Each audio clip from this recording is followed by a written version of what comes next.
Si procedemos a agregar una restricción a nuestro problema inicial, en este caso x1 menor o igual que 2, debido a que p sub 0 se le ha adicionado una restricción, la base b se aumenta y pasa de ser 3 por 3 a 4 por 4, ya que las bases representan el número de restricciones.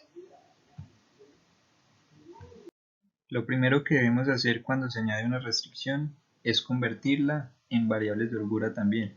Como se trata de una restricción menor o igual, la variable de holgura se suma y pasa a ser x6, para que nos quede al fin x1 más x6 igual a 2.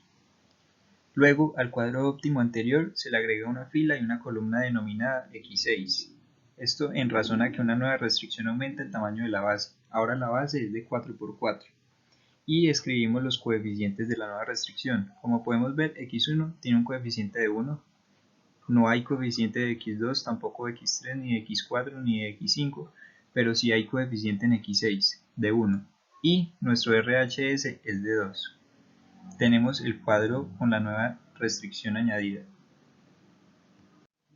Al haber añadido la nueva restricción se pierde la base. Ahora la columna x1 deja de ser idéntica, como podemos observar. Se debe restablecer mediante operaciones entre filas y columnas. En este caso, si queremos actualizar, se hace un poco más práctico recordar Gauss-Jordan, que es preguntarnos qué fila queremos actualizar. En este caso, la fila de x1, ya que este 1 lo queremos convertir en 0. Entonces decimos que la fila que queremos afectar es x1, vamos a restársela a la fila x6, que sería f de x1 menos f de la fila de x6. Así sería la misma operación para toda la fila. Al realizar las actualizaciones anteriores, paramos cuando ya hemos restablecido todas las bases para las variables básicas. Pero como observamos, nuestro vector de recursos se ha convertido en infactivo, menos 3/4. Es por esto que se hace necesario utilizar el algoritmo dual simplex. Para aplicar el algoritmo dual simplex en el problema de la minimización tenemos una serie de pasos. El primero es iniciar desde una solución básica factible dual. ¿Esto qué quiere decir? Que la fila z de x debe cumplir el criterio de optimalidad, es decir, que toda esa fila z de x debe ser menor o igual que 0. El segundo paso es revisar que la columna RHS, la posición, si todos los valores son mayores o iguales que 0, paramos, porque esa ya es una solución óptima. En caso contrario, es decir, que haya uno negativo, pasamos al siguiente paso, que es determinar la variable que sale de la base y corresponde a la más negativa del RHS. Esta se denomina fila pivote. El siguiente paso es determinar la variable que ingresa a la base. Corresponde al mínimo cociente entre la fila z de x y la fila pivote. Y en esta división solamente consideramos los elementos negativos de la fila pivote. Si la fila pivote es toda positiva, paramos, porque esta es una solución infactible.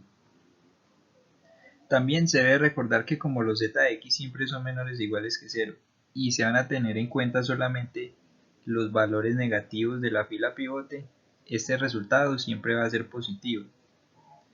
Para proceder al último paso, que es en la intersección entre la fila pivote y la columna pivote, se denomina el elemento pivote y se actualiza igual que en el algoritmo primal simplex. Después de realizar las iteraciones, sabemos que nuestro criterio de parada es cuando b-1b sea mayor o igual que 0, es decir, sea factible, todo nuestro RHS es positivo, y que nuestro z de x sea menor o igual que 0, es decir, que sea el óptimo. Si nos tocara agregar una restricción mayor o igual que 0, lo que debemos de hacer es multiplicar esa restricción por menos 1. Esto con el fin de facilitar el trabajo, ya que una restricción de mayor o igual que 0 implicaría la adición de una variable de holgura y además una variable artificial. En cambio, para una restricción multiplicada por menos 1, solamente nos correspondería agregar la variable de holgura, como en este caso, ax mayor o igual que b es equivalente a menos ax menor o igual que menos b, lo que hace que tengamos que utilizar el dual simplex. También debemos saber que existe una alternativa al cuadro de Bazar A, y es este cuadro llamado de Garfinkel. La diferencia entre este cuadro y el anterior es que se eliminan las columnas de las variables básicas y solamente tenemos en cuenta las variables no básicas. Y entonces la forma en que se actualiza el cuadro varía.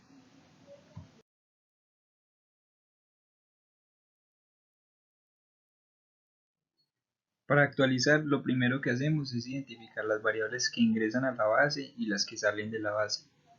La que ingresa a la base en este caso sería xn1 y la que sale de la base es xb1. Después, toda la columna pivote se divide por el elemento pivote y se invierte el signo. En este caso, C entre I y O entre I, y se multiplica por -1. En cambio, la actualización de la fila pivote se hace común y corriente. Se divide cada elemento entre el elemento pivote. Cada elemento de la fila pivote entre el elemento pivote. En este caso, J entre I, K entre I y L entre I. Siguiente, el elemento pivote se debe invertir, es decir, 1 entre I. Y las demás posiciones se actualizan normal. Por ejemplo, D menos C por J sobre I. Para elaborar el cuadro reducido tenemos el siguiente ejemplo. Minimizar menos 2x1 menos x2 sujeto a x1 más x2 menor o igual que 5 menos x1 más x2 menor o igual que 0, 6x1 más 2x2 menor o igual que 21 con x1 y x2 mayores o iguales que 0. Procedemos a realizar las variables de holgura, añadir las variables de holgura. Nos quedaría minimizar menos 2x1 menos x2 más 0x3 más 0x4 más 0x5 sujeto a x1 más x2 más x3 igual a 5, menos x1 más x2 más x4 igual a 0, 6x1 más 2x2 más x5 igual a 21, con x1, x2, x3, x4 y x5 mayores o iguales que 0.